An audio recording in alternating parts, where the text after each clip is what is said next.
tell you a little bit about Habitat. The M stands for mobile, and we've been going for 2 years now. We're part of the NHS.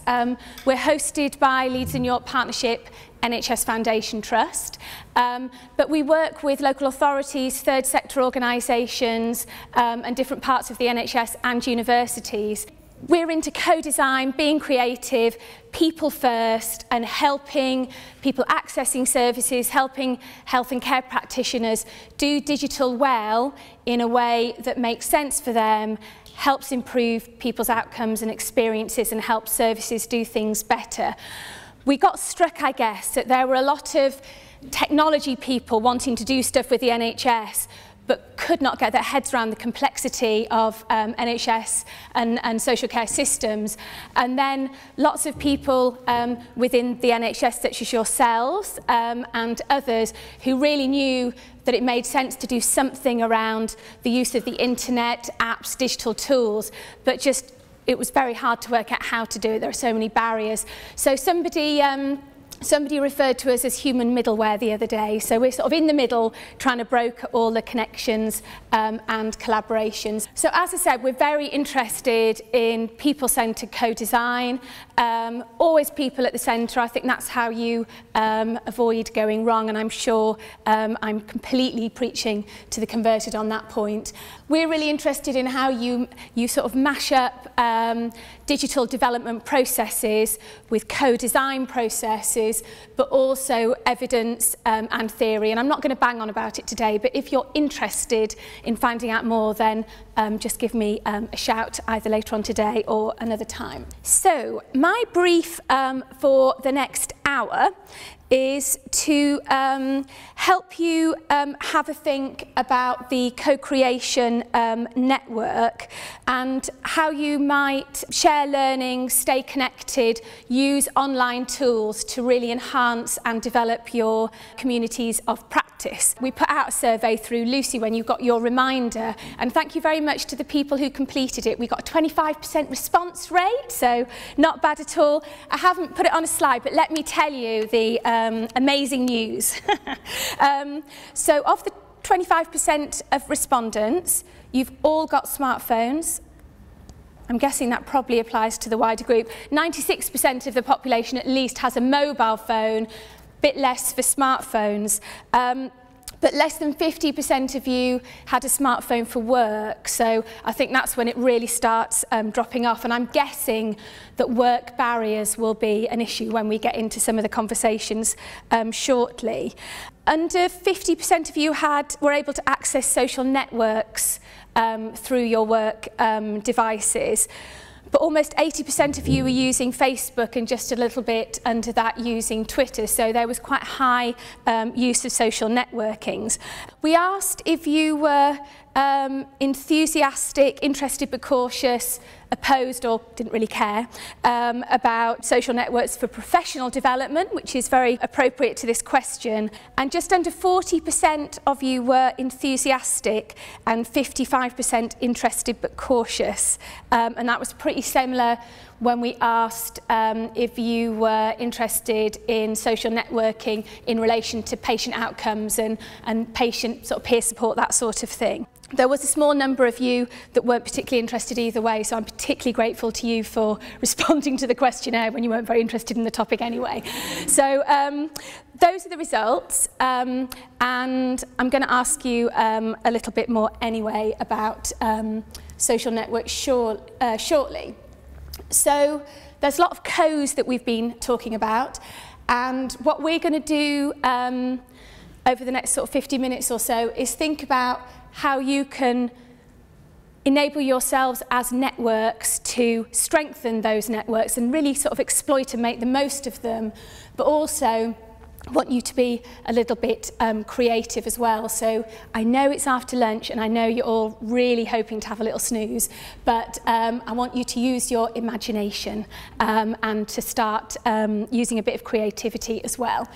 just wanted to say a little bit about online social networks. I'm not going to go on about this at all, and there's plenty of really good information about online social networks in health and care out there. And I'm sure, and in fact I know, that some, if not many of you, have lots of expertise in this field anyway.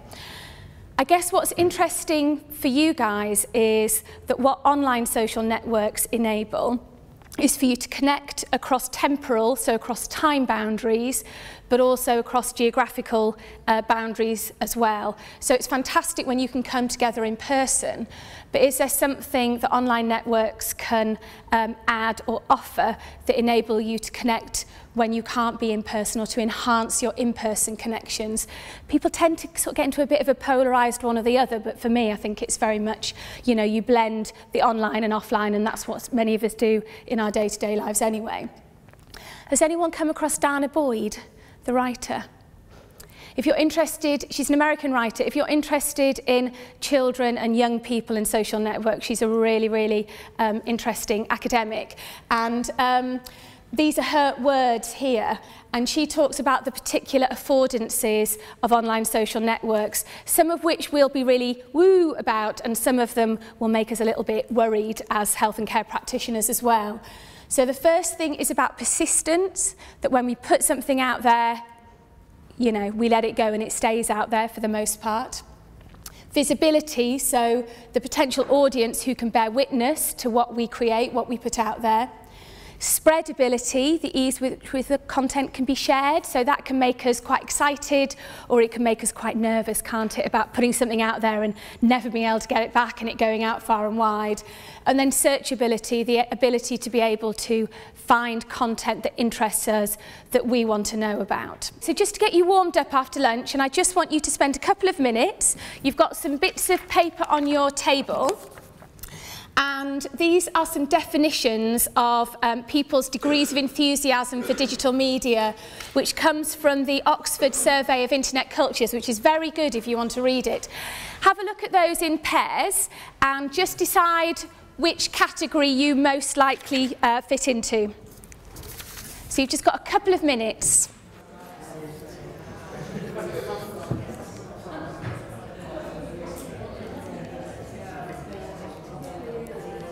Okay, so have we got any A-digitals out there? Have we got anyone willing to share with the group they're an A-digital? So I don't believe the internet makes me more efficient. No A-digitals. Okay, what about a cyber moderate?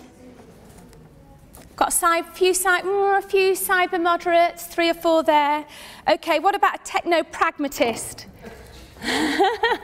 These are silly names, aren't they, really?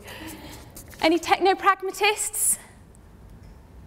1, maybe 2. Okay, people aren't very willing to share, are they? Cyber savvy. Mixed feelings and beliefs about the internet. Okay, so we're definitely maxing out on cyber savvy here. And immersive. Oh, okay. So I think the immersives are just about beating the cyber savvies. Okay, so you know this is how the Oxford Survey of Internet Cultures have sort of grouped people. And if you have a look at the report, you'll see that they group it demographically as well around. So, you know, immersives are much more likely to be under 25, for example. I think but there's some honourable exceptions, myself included. Okay. So I just wanted to get you a bit warmed up after lunch, but also, you know, I think people can be, there's a danger that people can be either like, oh my God, you've got to go on Twitter, or, oh, I hate social networking. And it doesn't have to be one or the other. It's complex and it's varied for people. And some people find some things that are good about online social networks, and some people find things that aren't so good. So I'm not here to try and sell online social networking to you, but really to help you think about how it might or might not be useful to you guys in terms of your communities of practice. Okay, but I do want to give you a little bit of a challenge, and this is a headline from the MIT Sloan Review in summer last year. And it's a really interesting piece of research. So if you're interested, just take a screenshot and have a look at it later. But there is research that suggests that people with more diverse networks, and I think that's pretty common sense anyway, isn't it? But particularly in this case, Twitter, if people that use social networks to expose them to new ideas do tend to generate better ideas themselves. So there is something, and I'm sure that's what you're endeavouring to do as communities of practice, is find ways of networking with people who perhaps you wouldn't ordinarily come into contact with, so you can generate new insights and better ideas. So it's really worth checking out if you get a chance. Oh, there we go. I was pushing it in the wrong direction. That's what it was. Has anybody come across the Government Digital Design Service? No. Okay, so I just want to tell you a little bit about that, and then we're going to use the GDS design principles in a little bit of work we're going to do. So who has done their car tax online? Because you pretty much can't not do it online now, can you? Has anyone done self-assessment, passport application?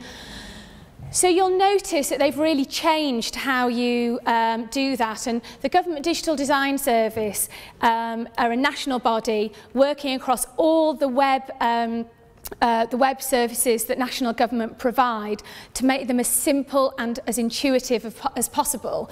And this is their approach. So they do a discovery process, an alpha process, lots of beta rollouts, and then they finally go live.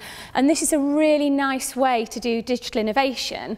But I wanted to talk to you about it as well, because I think this is a really nice way to do any sort of innovation.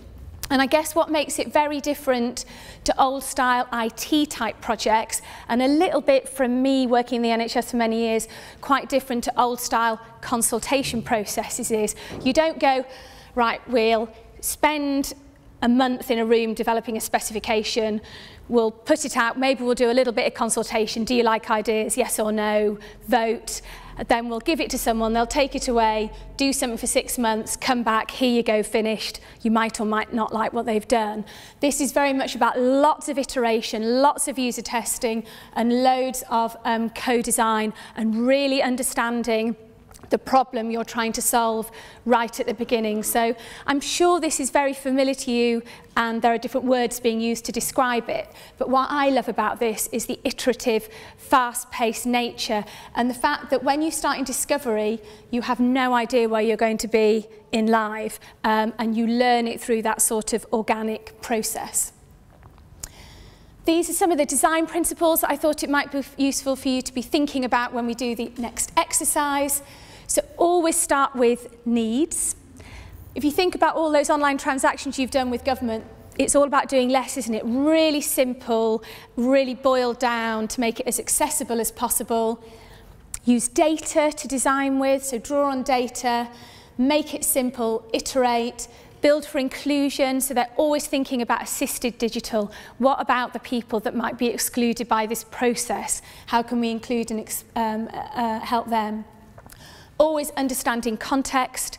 You're not building static websites, you're building services that people engage with.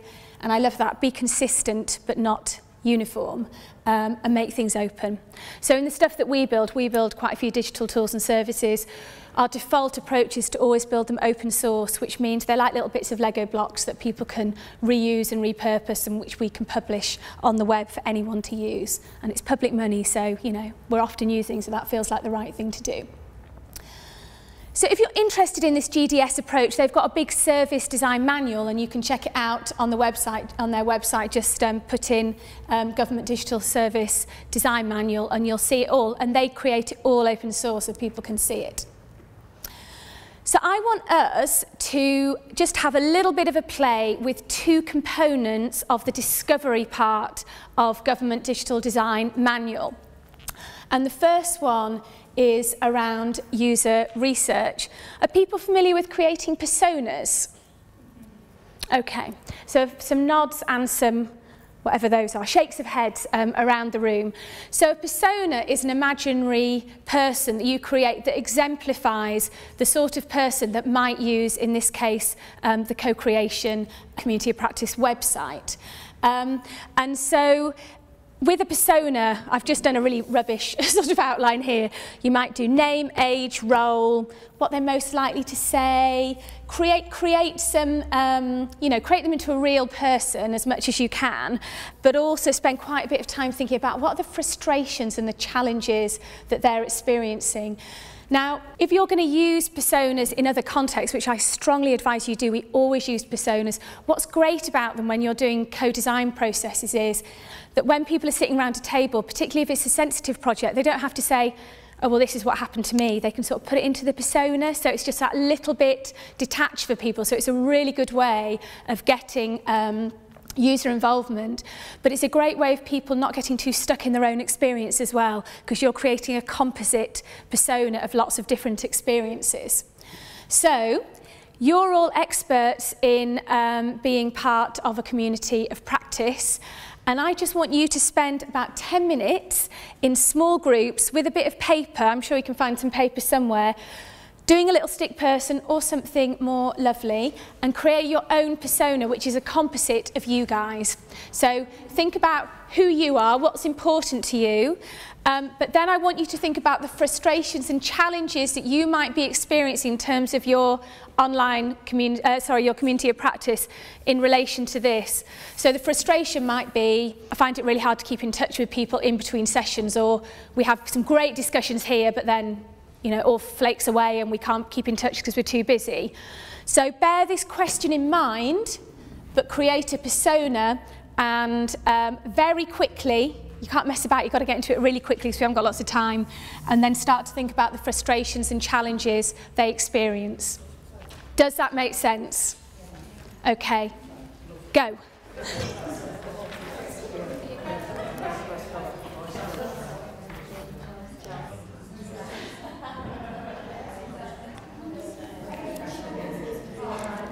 Right, thank you very much. Well, I've been sort of wandering around and having a nosy, and we've got, this group in particular has excelled at the frustrations. That's the longest list of frustrations I've ever seen.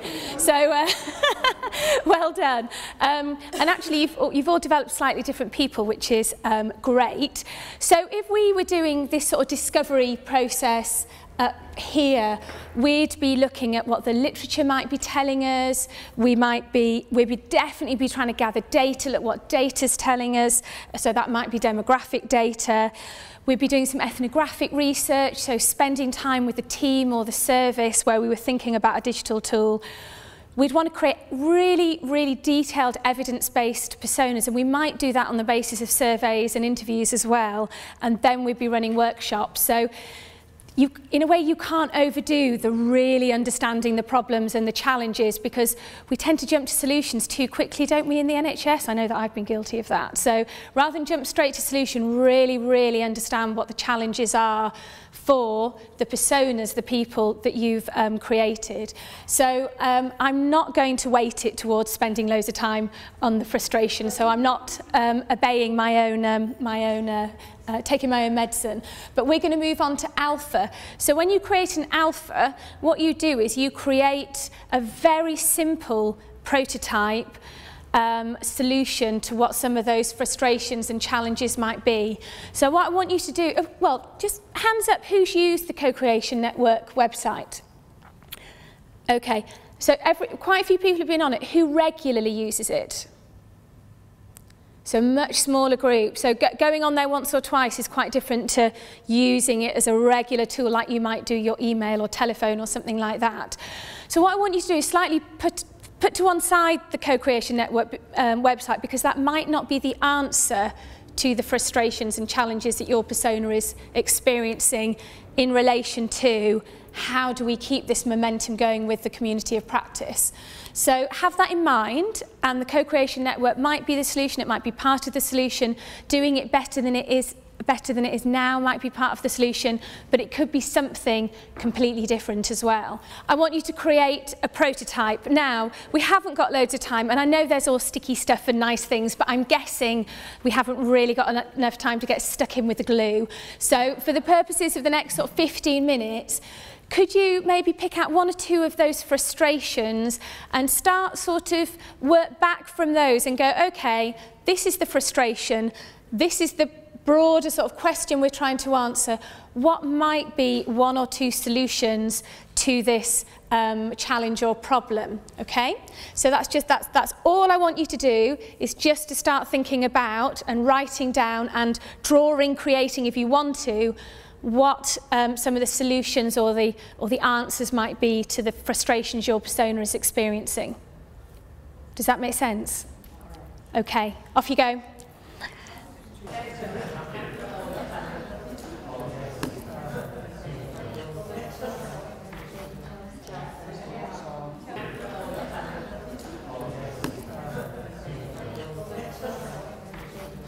Okay, so I love prototyping because you can just sort of create, and in fact these guys have created an actual paper prototype. You can just create stuff out of bits of sticky paper and glue, and you don't have to invest huge amounts of time in, you know, programming and coding, but you can start to get a sense of whether something's useful just by creating a really simple prototype. If we were in this sort of alpha phase where we were actually developing something, we'd be running workshops with potential users. We'd be creating lots of little user stories that we then fed to the developers.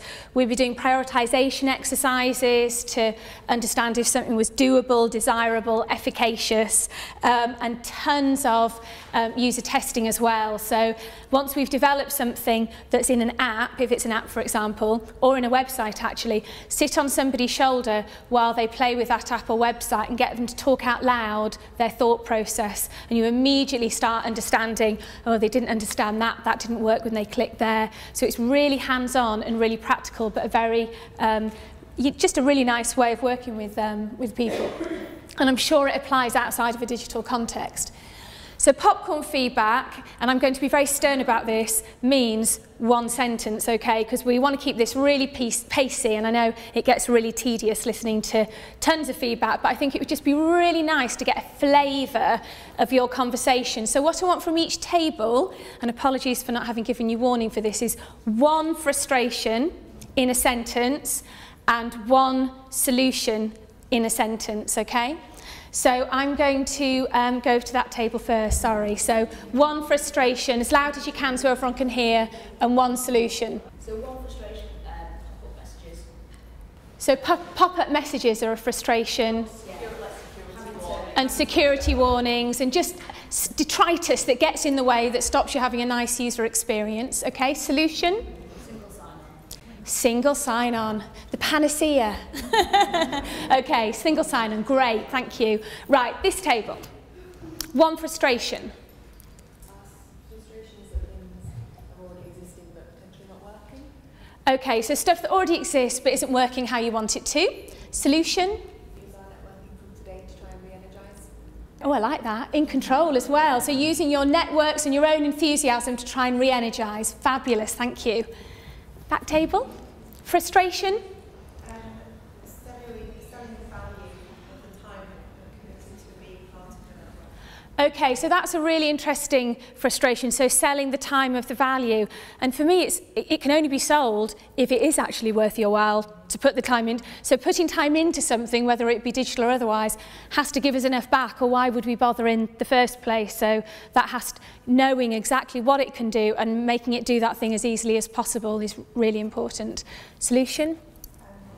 Graphic recording of like a sociogram of the impact of one person. So stories, telling a story. And are people familiar with graphic recording? So that's where things are recorded in real time in sort of graphical cartoon format. So it's just a really nice way of bringing together conversations, bringing them to life, yeah. Brilliant, thank you very much. Back table, frustration. You went on a different track? I obviously wasn't paying enough attention over there. Did you have no frustrations? We had too many things going on, because when we designed our little persona, we came up with all the things that we were, and we were all so nice and open and dialogical. We didn't have any clear focused leader. So that's a frustration about just being open and having all those is very time consuming and exactly that was it. We needed more time because then it was very productive, but it couldn't be productive in the moment. Okay, so there's something about how you get that balance. Yeah. Okay, so a solution? The solution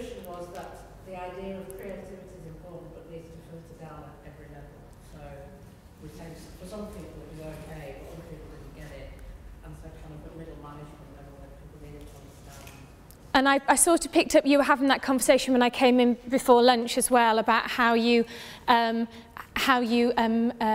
express the value of this sort of creative, conversant type space. Right, frustration first. Here's the paper frustration. These are the ideas going in, the enthusiasm, and then it all gets stored in the funnel, waiting for it to be approved by communication.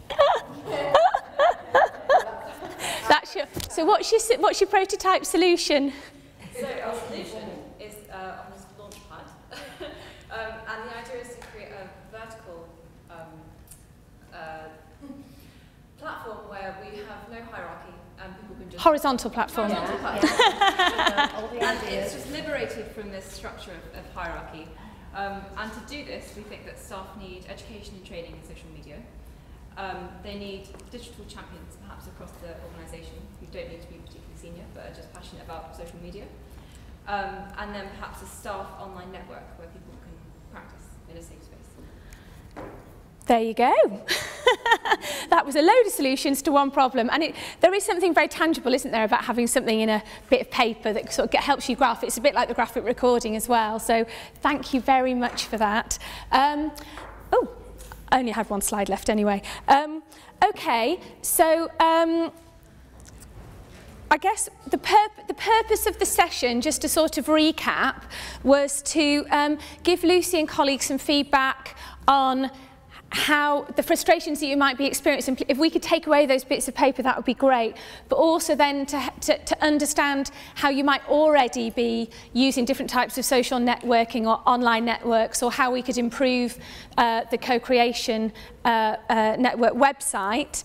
I was also really keen to share some of those digital design methods with you as well, and they really are worth for people that haven't used them before. And I had a really interesting comment here about creating personas and then walking them through scenarios as well, which is another way of using personas. But I hope just thinking about some of those methodologies has been useful. And that was only a couple, there are tons, and they're just really good creative ways, I think, to get people engaged in problem solving. The last thing I just want to mention is that my team, Habitat, are going to be working with HEE and the HEE, and the Academy to have a look at the website and see how we can improve and support it as well. So we're really looking forward to doing that piece of work. So this is a really good for me as well, to start thinking about what some of the challenges are. So I hope that's been useful. I hope it's given you a little bit of energy after lunch, and that's me on Twitter. We are Habitat on Twitter, that's our website, and my email is victoria.betton@nhs.net if you want to give me a shout. But really appreciate being invited down to chat with you guys today, and I hope the rest of the day goes well. But thank you very much for your time. Cheers. Thank you.